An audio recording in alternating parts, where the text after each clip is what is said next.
Hi, everybody. How are you doing? I'm Dr. Gail, and this is Barbara Lamb. Here she is again. And Barbara, why don't you tell everybody, say hello and tell everybody what you do and what you've done? Okay, It's the well, list goes on and on. first of all, hello, everybody. Happy to be with you again. And basically, about myself, I have been a licensed psychotherapist since 1976, recently retired, but I am continuing with my regression therapy work. And since 1991, having done a few years of past life regression therapy, people began coming to me who'd had extraterrestrial encounters.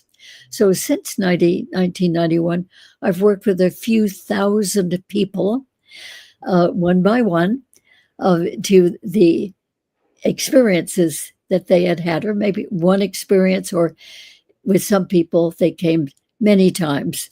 So it was many regressions to different extraterrestrial encounters they had had.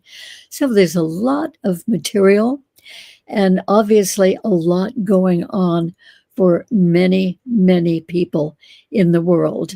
Not for everybody, but still for many.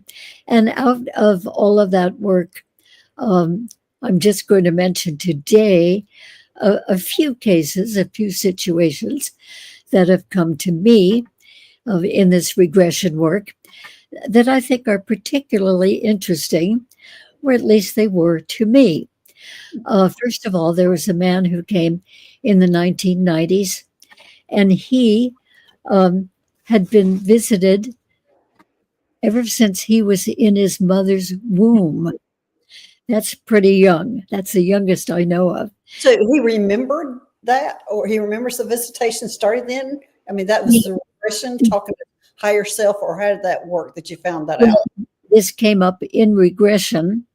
As we were going into the regression, he asked for the first experience that he had had with these other beings.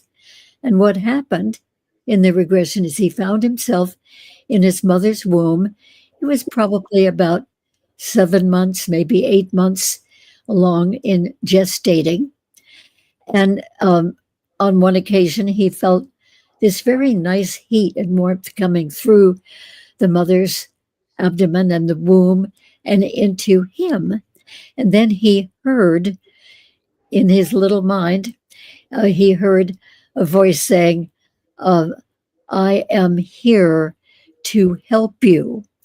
You have a congenital hole in your heart. And if you are born with this condition, you will not live very long because the heart will bleeding out blood inappropriately.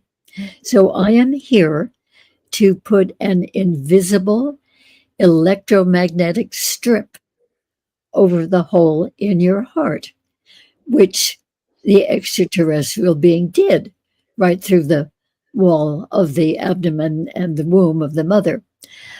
So then he was born, and not too long after he was born, he was visited again by the very same being whom he described as eventually got to know is about maybe 5'7", looking very much like the typical gray type, except that his eyes were different. He called them the man with the beveled eyes. They had different facets to them. Anyway, this same being whom he gave his own name, Mazu, the name of the being, he came and visited this boy as he was growing up, or probably at least once a year, to refurbish the electromagnetic strip over the hole in the boy's heart. So that boy grew up to be 6'4" and big, broad shouldered, strong, muscular, healthy, did a lot of physical labor in his life and his work. And he kept being visited now and then by Mazu, the extraterrestrial, to refurbish the electromagnetic strip over the hole in his heart. And it just happened that he still had some heart disease. And so he was taken into surgery at about age 48 and to see what was going on with his heart. And so his wife happened to be a surgical nurse, and she was given permission to be there in the operating room as his surgery was going on. And so she was a witness. Now, that never happens. Yeah, very unusual, but she had been a faithful worker and they gave her permission to do that. And she promised to not interfere or distract them or anything, of course. And then when the surgeon opened up this man, he exclaimed, "Oh, this man has a hole in his heart about the size of a silver dollar." So the wife witnessed that and didn't at that time didn't know the history here, didn't know about having been visited in his mother's womb and then helped by this extraterrestrial. She just heard the surgeon say that.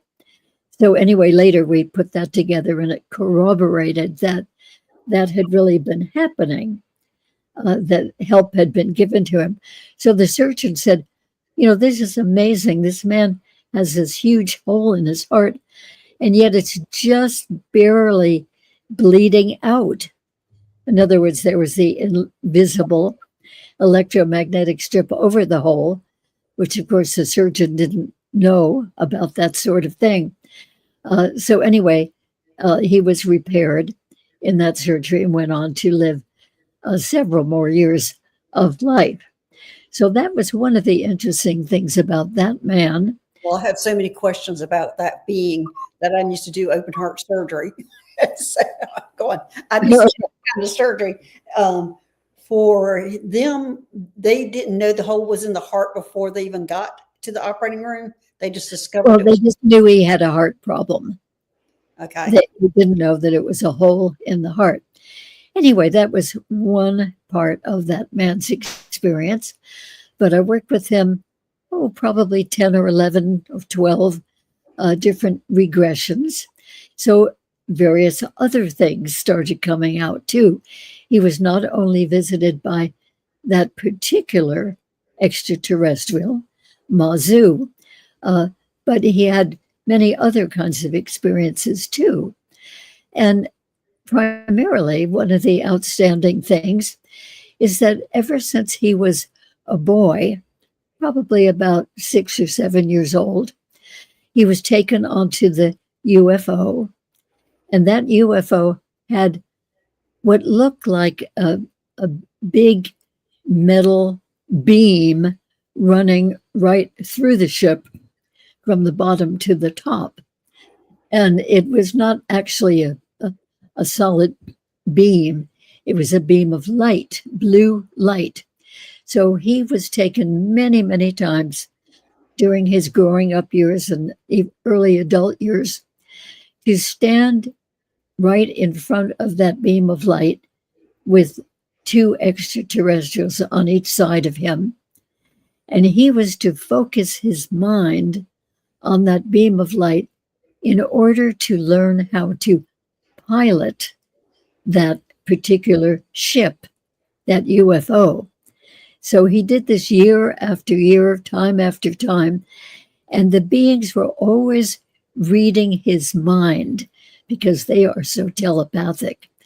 So every time he had a thought about up or down or to the left or to the right or accelerate, decelerate, in other words, aspects of flying the ship, every time his thoughts were accurate and correct, the beings didn't intervene at all. But every time he had a wandering thought, a stray thought, like, Yes. I wonder if I can have ice cream when I get home, or wonder how late I can stay up tonight, or, whatever a kid would be thinking. I was guilty of that when they were teaching me how to fly a spaceship. I was Oh, very guilty of the wandering mind, and I'm going, it was a human thing that we have so much trouble trying to focus. And I right. so many mistakes, so Oh, many yes. mistakes. Yeah. It's wonderful to hear that you had that experience too. And mine was one of the big things that I did that they got upset with me is I'm sitting there going, I wonder if I can see an ant on Earth instead of the spaceship. Oh, So there, whoa. and then trying to land it and take off. I had made so many mistakes that it is hard for humans to focus on not letting our minds wander. Oh, I know it's extreme discipline. And so they were right there catching him every time his Mhm. thoughts wandered to something else. Anyway, I he felt like did. I had somebody with a ruler. I needed to slap my hand every time. They didn't do that, but I just felt like that's what I needed. Oh, absolutely. Any one of us would, I'm sure. So anyway, he grew up and he did become a pilot of that ship. Oh, okay. And then as the years went on, he must have been, in his early 50s by now. Um, but he was not only piloting his ship, but he was the commander when he would be taken there. He was the commander of a fleet of 7 ships. So when he said accelerate, decelerate, or up or down, or left or right, or whatever command, he telepathically gave the ship. All 7 ships heard that command and responded Yeah. in exactly the same way. So they never crashed into each other. So by the time he did that, and that was toward the end of his life, he had really mastered that and was entrusted, which I think is pretty amazing, entrusted with flying his ship and guiding the 7 or the 6 other ships. Yeah. So so that was a very So, interesting case, and he what, had all kinds of things going on too. In what did he eventually pass away? I mean, was it his heart that finally gave way to him? Yes, yes, it finally did. And he was in his mid to late 50s at that time, but he'd really had quite quite an interesting life. And I think it was an interesting thing about how he happened to want to do the regression work. And that happened that, so when he was, probably in his late 30s or so, he was walking one day in his town, walking past a hobby shop, talking with a friend. And he noticed in the window of the hobby shop that there was a model for sale, a model of a UFO. And it just caught his eye as he was walking by. And he said, "Oh, that's the sport model." Now, at that point, up to that point, he had not had any inkling that he'd been having extraterrestrial encounters. But he recognized that ship, that model, and he went right in to the hobby shop and bought the model and took it home and said, "Oh, I'm going to really enjoy putting this together. This is so familiar to me." And as he was putting it together, it became more and more and more familiar. And he decided, this is really weird. I mean, how do I know this ship? He'd not been hearing about it in the culture whatsoever, but he thought about it, talked to his wife about it, and finally decided to come to me for regression and find out, what is this all about? How did he find you, and how did he even think to come to you? Well, I really don't remember how he found me because I wasn't advertising it. I think he looked up in the phone book. That's what we were doing in those days. This was in the 1990s, the big yellow phone book. I think he looked for uh, therapists, psychotherapists, and maybe found in the little description under my name regressions or, among other services I was giving as a psychotherapist. And maybe I had mentioned anomalous experiences or something like that. And so I think that's how he found me. And it turned out actually that, unbeknownst to them, his wife had also been having experiences for many years with different kinds of beings and different kinds of incidents. So she started to come to me also and go into some of her experiences, one of which was particularly interesting to me, in that she had been taken and put on, well, in a, well, taken to a ship and put into a bathysphere type of object, What is that? liquid. Oh, okay. She called it a pod, but we I know the pods, yeah.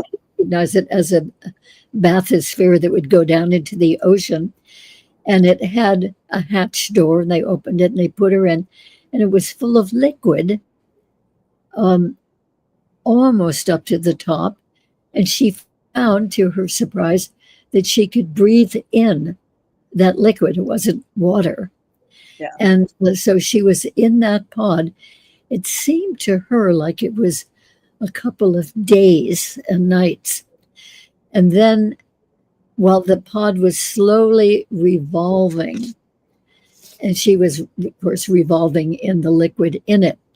And then it seemed like the pod stopped and the hatch was open, and she was lifted out of the pod and kind of spit up some of that extra liquid that she had been breathing in, and dried off and put into a robe, kind of like a monk's robe, she described it as, with a hood that came out past her face.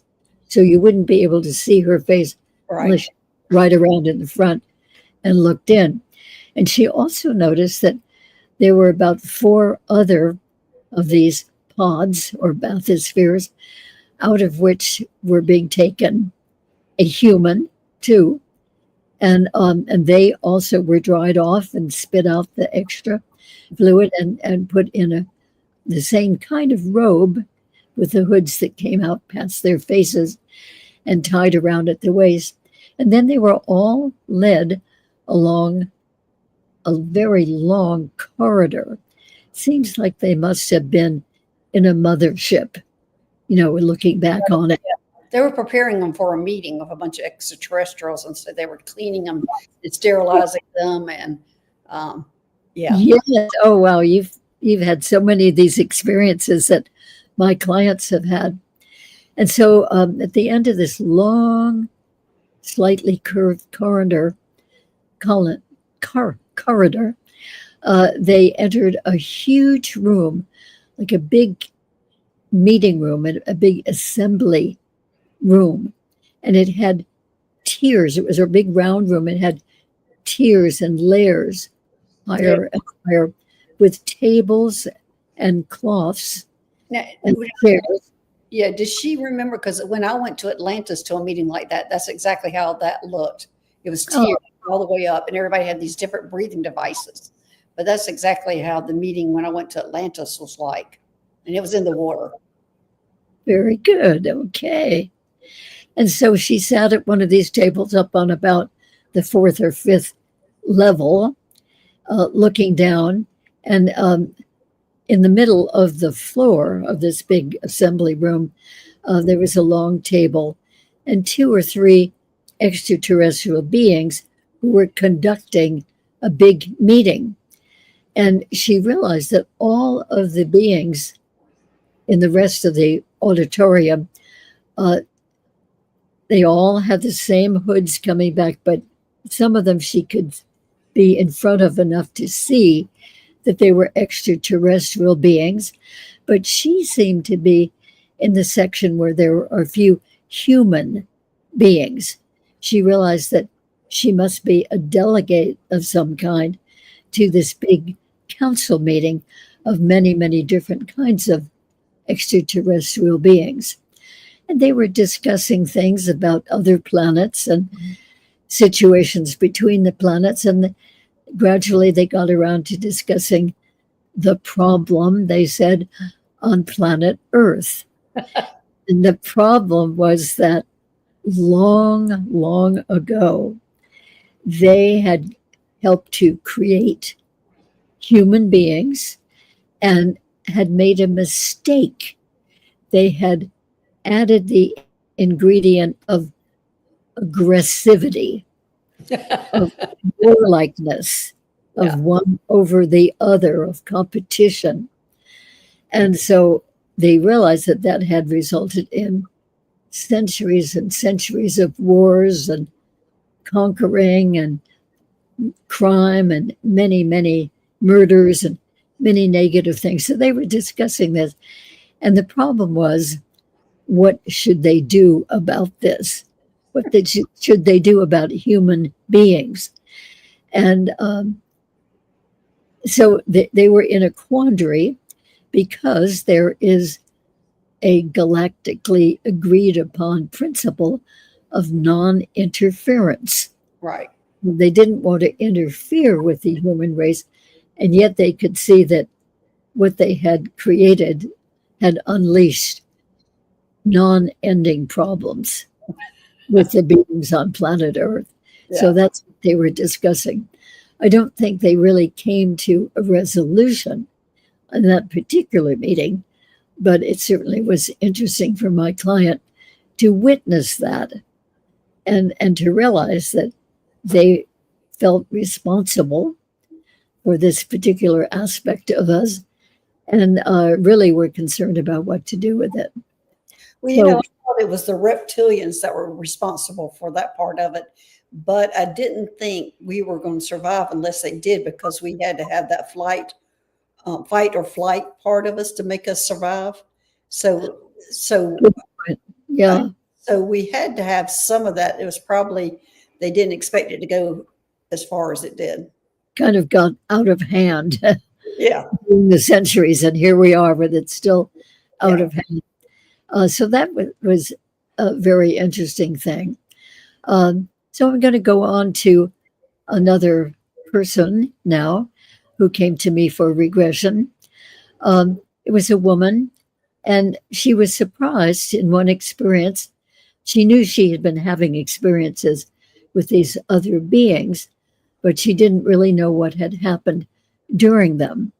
So during one regression, she was taken onto a ship and into a big room, which was full of hybrid children, hybrid children of varying ages, and a couple of very tall teachers.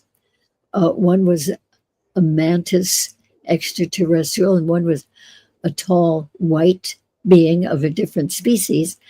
And so they seemed to be holding a classroom and teaching children. There were probably about 50, she guessed, hybrid children. They all looked a little bit human and yet not human, mostly extraterrestrial. And at that point, she was standing there observing this classroom. And then one of the beings came over to her and said, "Would you like to know which children are yours?" And she was really shocked because she had not had any realization that she had hybrid children. Mm-hmm. But she said, "Well, yes."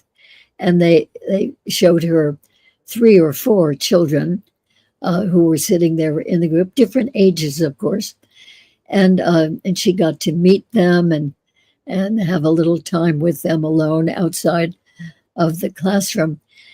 And then it began to make sense about the missing pregnancies that she had had in her life over a period of years. So it happened maybe 4 or 5 times that she was pregnant and declared pregnant by her medical doctor. And then Did she have any children here on Earth? Her own children? she did. She did have her own children here, her regular human children. But anyway, so she was busy with those children, and each one of these pregnancies that suddenly ended, suddenly disappeared, she didn't think too much about it because she was so busy with her own young children. Uh, so it turns out that she had been impregnated uh, by the extraterrestrials and had become pregnant. And then after a couple of months of time gestating the new one, that embryo was taken from her body and raised in a tank on the ship. And those children were not human enough in proportion to have survived on Earth or to be accepted on Earth. They looked a little too different. Right. And so they were there on the ship and would have their entire lives on the ship. But it was very nice that she got to know them, a shock to realize she had hybrid children. Did she Uh, get to visit them after that initial visit? Did she get to see them more of yeah, them? yes, yes. So the beings very often will test out a human who has hybrid children, to see how they react. Mhm. And if they react with any kind of openness or warmth or friendliness to the hybrid children, then they very often are taken throughout that child's life as the child is developing to adulthood, at least, and maybe even into adulthood. Well, Uh, well, well, I have a question for you on that because I have 6 hybrid children that I know of, but I have found that they come in threes, it seems like, and I don't know why that is. Why, what do you mean they come in threes? like, people, when I'm seeing their children or people who are like here in the chat, and I'll look at what kind of children they have or hybrid children they have, it'll be like 3, 6, 9, 12. You know, and it goes in threes, and I never understood the that reason behind that, and I didn't know if you might have heard No, something. I do not know about that. Are you meaning three hybrid every 3 years or 6 years or nine? It's just that they have like maybe it's one, like if it's a woman, one father, they have 3 children or produce 3 children, and maybe they move on to a next different extraterrestrial to have 3 children. But it just seems to be, to me, that's what I had been finding is that was a common thing. Is it's like they do 3 with one set of DNA, or maybe they're even having the physical I see. with another one and to have 3. So I've never understood why the number 3, why they had 3 children, but that's what I've been seeing a lot of. I see. Okay, that's very interesting. No, I did not know that. Um, so anyway, I'd like to go on to talk about another woman who actually was missing for 3 whole days. Oh That's gosh. unusually long for an ET encounter. Anyway, she came home from work one day and suddenly felt really, really tired, lay down on her sofa, thinking she'd just have a little snooze and then get up and have dinner in the evening. But she was completely missing for 3 whole days. And after 3 days, she woke up on the floor, right by the sofa, but on the floor, with the telephone ringing loudly. And somebody at work said, "Where are you? You haven't been to work for 3 days. We've been really worried about you, and you haven't been answering the phone." And you see, she had just been returned Yeah. that where that phone call came in. So she knew that something really weird had happened. She went to sleep on the couch, woke up on the floor 3 days later, and no memory whatsoever of anything that had happened in between. So she came to me for regression. Now, And what again? How did she think to find you, or think that that was an extraterrestrial experience, or had she had some in the past? What made her? no, she did not know about any experiences that she had had in the past. It turns out that she had Right. ever since Sure she had, but I just childhood. wondered how she found you or how, all of a sudden, I know it was meant to be, but it's just interesting that, She was referred by somebody. Yeah, that's the way it usually happens. Somebody who knew that I did that sort of work referred her. So anyway, we had a very interesting regression that came because of that. And so from her sofa, she had been taken by some beings onto the craft. And the regression showed that they put her into a big machine, which appeared very similar to our MRI machines. And she was in that. That was part of the regression. And then she was taken out. And by the way, uh, from her point of view in the regression, they were very unusual beings who were putting her into that machine and rolling her out again and took her into a different room. And then in that other room, these beings suspended her in the air. It was as if she was lying on something, but there really wasn't anything under her. And she guessed about 6 or 7 feet up from the floor, completely prone, just suspended there, and wrong. stayed there for most of the 3 days. And while she was there were laser beams that were coming down to her from all angles, from all over the ceiling, from the walls, from the floor. And that's why she was suspended. So the laser beams could get to all sides of her. Do you remember the beings were? Because I've heard of the tall whites doing that. No, these didn't seem to be tall whites. They seemed to be gray, but not the little grays. They seemed, from her perspective, Right. being up in the air about 6 or 7 feet, she guessed that they were probably about 5 feet tall. They're a little bit shorter than where she was suspended. But anyway, there was always somebody there, sometimes more than others. And one of the beings, the one who was always there, said to her, "Don't worry, we are helping you. You have a very rare blood disorder, and we cannot cure the disorder, but what we're doing is stopping it from progressing any further. If we did not do this, it wouldn't be too long before you would actually be dying because of this blood disorder, but we're arresting it, and so that you can go on with your life. We want you to go on with your life." So thank you very much, guys. Yeah, well, I mean, they apparently saved her life. Yeah. So that was in 1973. And then a few years later, in 1979, she actually went to a doctor who discovered that she, for the first time, that she really did have that rare blood disorder. And the doctor expressed amazement because it looked like the disorder had developed to a certain extent and not any further, like it had been stopped somehow without any earth medical intervention.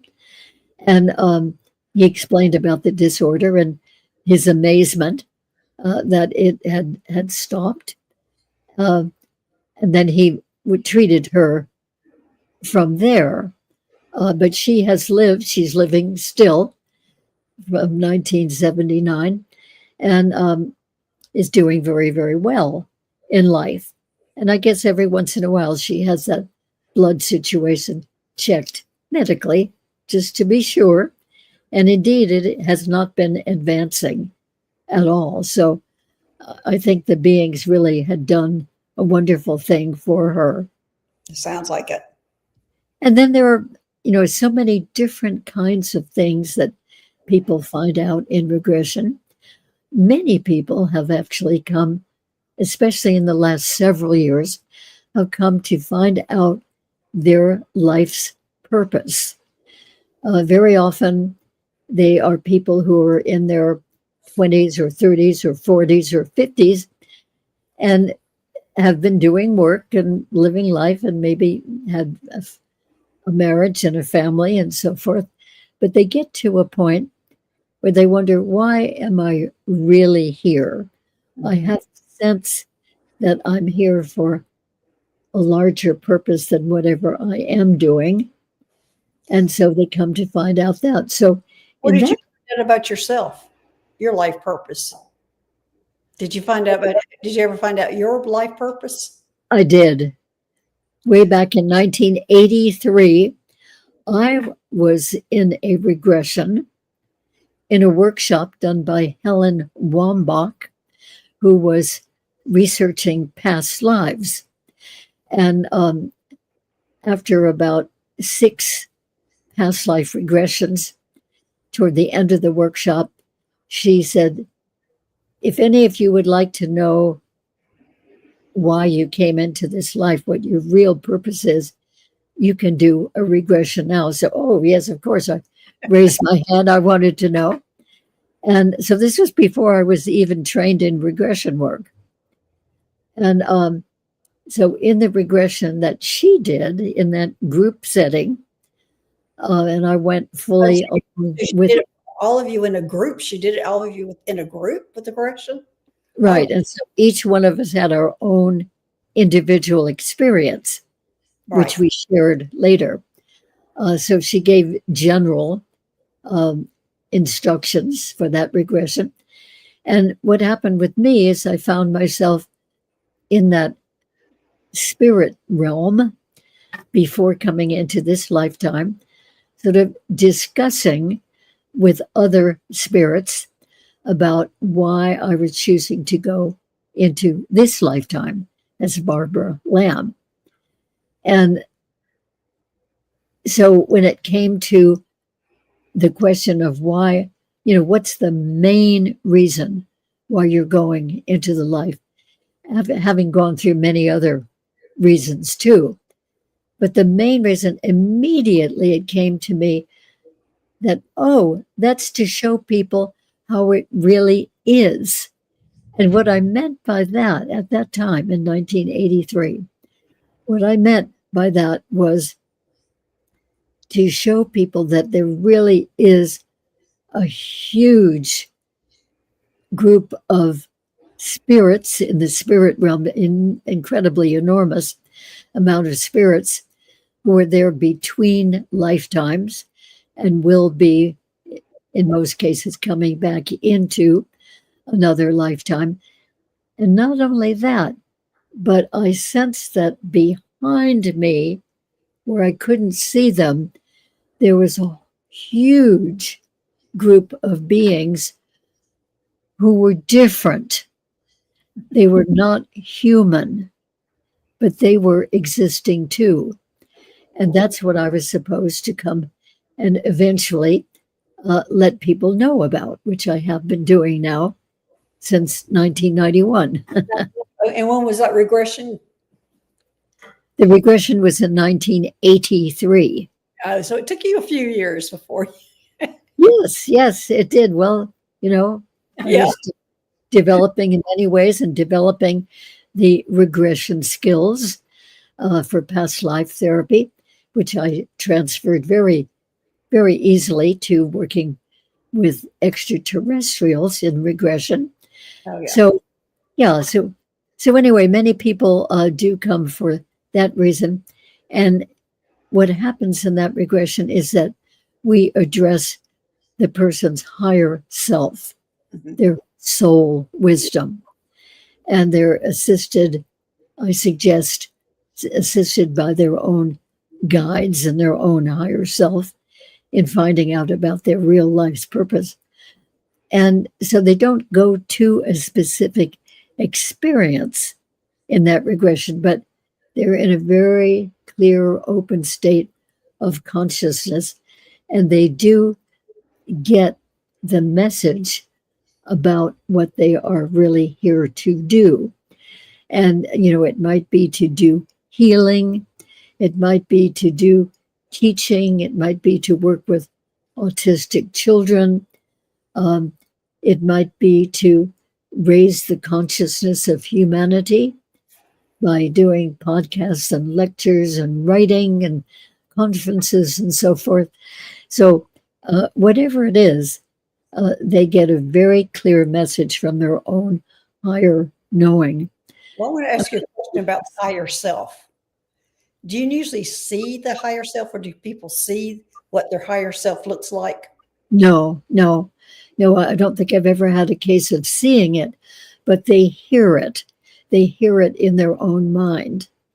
And Okay, it always, I'm very visual, and I'm questioning one of my guides who's recently shown up thinking that she might be my higher self.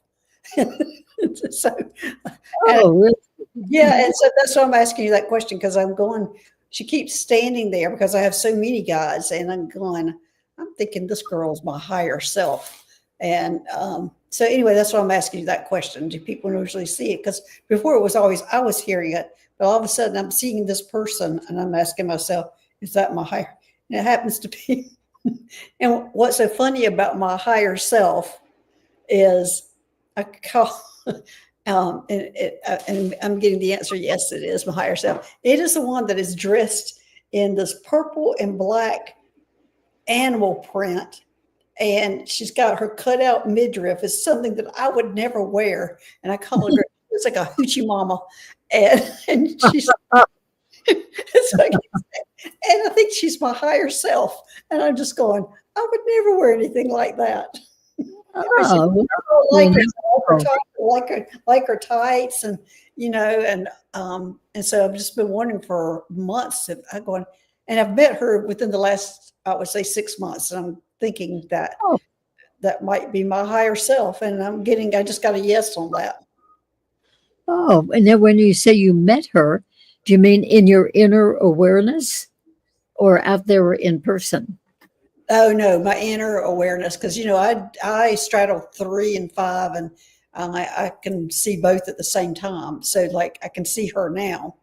So it's not, I have I don't know what you call it, but I'm in both, being able to see in both realities, 3D, 5D at the same time, know what's happening on the spaceship and what's happening here at the same time. I can Okay.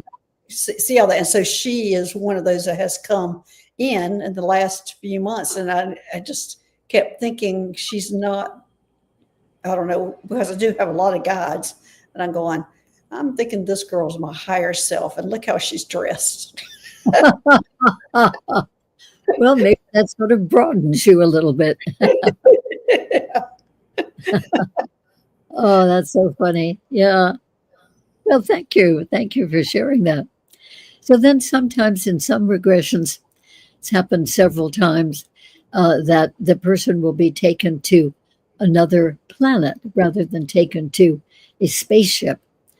And very often they are welcomed on that other planet and shown around. I mean, wow, one person just had an incredible tour of that planet, going from one place to another in their version of a flying craft, small, like a car type size, and up to the heights and to buildings that were way up high in the mountains and down into the valleys and all around. And she asked eventually during that experience, why, this is wonderful, I'm fascinated, but why are you showing me all this? And the beings said, because this is where you used to live Yes, I in was expecting you to say that's her home. a previous lifetime. So Yeah. I've had several separate people who have had experiences like that going to another planet. One of them was a planet that was very watery. There was a little bit of land here and there, but mostly water. And so she, even though she's a human, was taken into the water. In other words, sort of temporarily changed for that experience, changed into the type of being, very aquatic beings Mhm. who lived on that planet. So they could be on the land, which they did for a bit, and then they'd be back in the water. And so she noticed that in that experience, that her feet were more webbed, almost like flippers, like small flippers, and her hands were webbed. And she was able to be very comfortable, totally submersed in the water and swimming around. And there were other beings like her with the webbed hands and webbed feet, and breathing in the water, looking a little tiny bit human and yet more fish like or reptile like. And she realized that she had been one of those. When she was experiencing that in the regression, it sounded remarkably comfortable to me. And she said, "Oh, yeah, I really like this form, and I love being completely in the water and loving other fellow beings like this." And she realized by the end of that she had been one of those in a previous lifetime, and Yeah. that's it was just so comfortable and Yeah. so Well, nice for her. I've had that same experience where I've taken on a whale body and I've also taken on a shark body. And when I took on the shark body, they had me in a small tank and I felt very claustrophobic. And then I was put in the ocean and I felt like free. It was amazing how good that felt. So I know exactly how she was feeling. It was just unbelievable being able to move around. I mean, here we're so grounded on earth that we, walk. But when you're in the water like that, you don't have any of that. You're just free. No. Well, Oh, it's amazing. there's no pressure on any part of your body, no aches, no pains, no restrictions. Right. Yeah, so it was really, really nice. And then other people, in some regressions, have been taken to other realms. In other words, not physical realms, not a physical planet, and they were not in this experience. They were not with physical beings of any kind. They were taken to other dimensional beings who basically seem to be just forms of light. Hmm. They might be like a human size and basic shape, but glowing with light. In other words, other dimensional. And so people have been taken to those not only to meet those beings, which has happened in a number of cases, but to realize that they had been one of those other dimensional beings in previous times. Now they're in the dense physical form of being a human being. Right. So that's always very, very interesting for people. And then I have regressed a few people to their experience of being a walk in, Yeah. a soul, either from a spiritual realm or from an extraterrestrial realm, and then how they were searching around for the soul of a person who didn't want to be here in life anymore on Earth. So that's not a predetermined type of thing. They actually are searching for a person who doesn't want to be here anymore. Yes. And in the meantime, there is a person here who really doesn't want to be here anymore. Oh, yeah. Uh, that person might have a lot of physical infirmities or might not, but the person, for whatever reason, just has had it, just doesn't want to be here. Usually that person is in her 30s or 40s, maybe early 50s, although I do know of a case younger than that, where a boy didn't want to be here anymore and he had a walk in, come in. But anyway, the soul who's looking for a body, looking for a way to come here to Earth to be able to work on Earth to help humanity. I mean, it's completely benevolent. Mhm. And so they make an agreement with the soul of that person who doesn't want to be here anymore, that that soul will leave the body at the very same moment when the incoming soul comes in to the body and Now, can. is it usually a physical experience here on Earth when that happens? Like, say that person goes through something traumatic, car wreck, heart attack, or something like that before that exchange, or does it just happen like when they're sleeping? Usually happens when they're sleeping. It doesn't have to involve the person being killed Okay. or most dying. It's more of a very gentle mutual agreement. So yes, and the walk-in experiences that I personally know about, there are quite a number now, quite a few, well, several, shall we say, um, that the original person just goes to bed at night, and during the middle of the night, this exchange happens. That the new one comes, new soul comes nearby, and the old soul leaves the body when the new soul is coming in. So there's never any time period when that body doesn't have a soul, one soul or the other. And so some of these regressions have taken us to the process of searching of the soul, the incoming soul, searching for a person to do this exchange with, and then doing the exchange. And then what it's like after the exchange, which is always a remarkable experience because, suddenly that person wakes up and feels entirely different. The person looks the same, but here is this new soul in it. And the new soul is always very different than the original soul. The original soul may not have felt it had any purpose here, particularly, which is sort of ho hum living life, but no big thing going on, no inspirational thing to be doing. But the new one is full of ideas and inspiration and has a big adjustment, yes, but is still eager to get on with the work.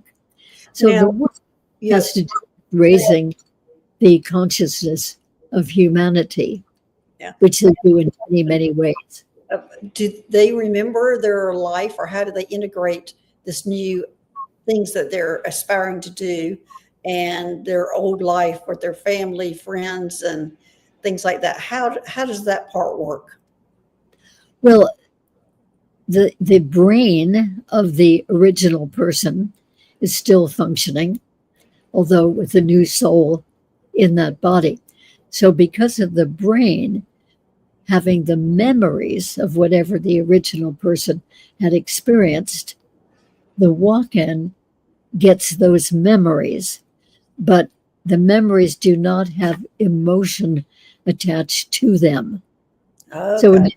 they might remember a very happy birthday party at age 8, as an example, but they can remember what they did and all the children's reactions of being excited and happy, but they don't have their own, the walk in doesn't have the feeling with that memory.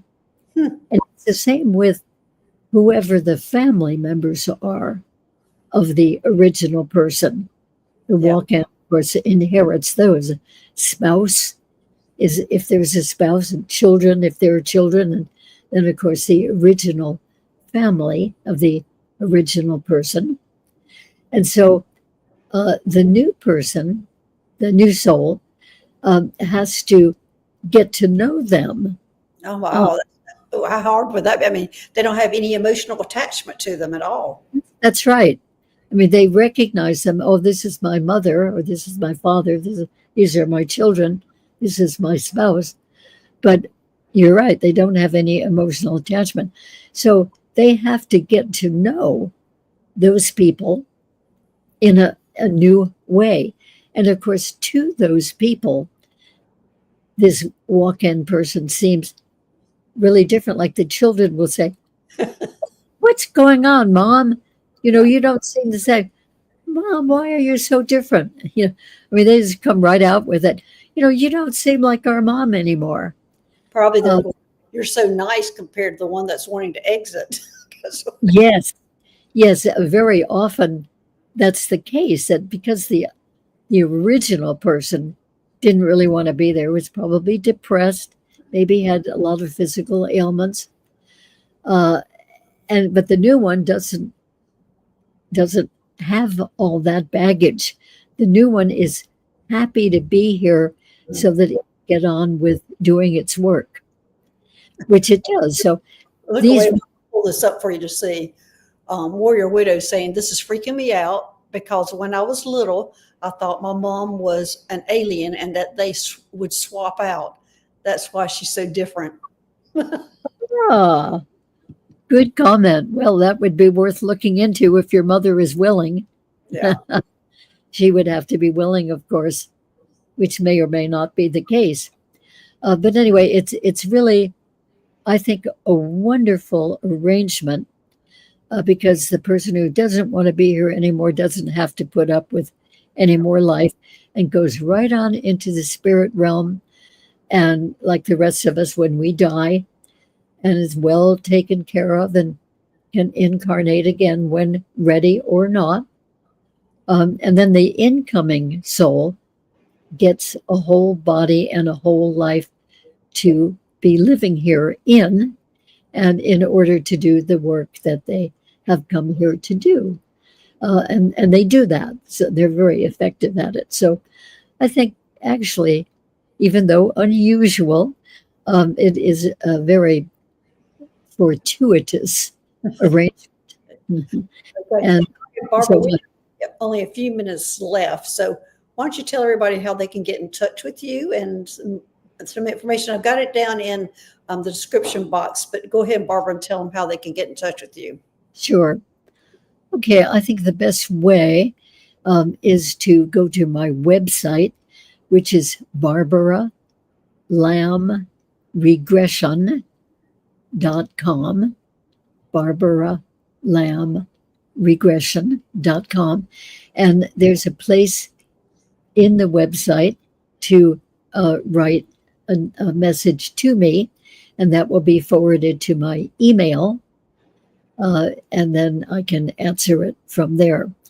I'd like to just mention that the walk in situation has been thoroughly mentioned in a recently published book by me and Sheila Seppi, book called Cosmic Convergence: Journeys of Walk-ins, Starseeds, and Hybrids. So if you'd like to know more about any of that, check out that book. It's on Amazon. It's also on my website. And I can send a book signed copy. So my YouTube channel is Barbara Lamb ET Regressions. Barbara Lamb ET Regression. So there are many, many podcasts that I have there of quite a number of different subjects. They're not the usual subjects that people talk about. Experience, different perspectives, different dimensional experiences, some of which you listeners might relate to. Yeah. So Yeah, So all the information is in my description box. If y'all didn't get it from what Barbara was saying, that you can go to the show and look in the description box, and all her information is there. So I want to thank you, Barbara. As always, you're just a delight to have as a guest. thank you. And thanks everybody for joining us, and thanks moderators for making this a safe place for us all to talk. And I will be back on Saturday, and we will see y'all later. All right. Bye bye, everybody. Thanks for joining. Bye-bye. All right, bye bye. Thank you.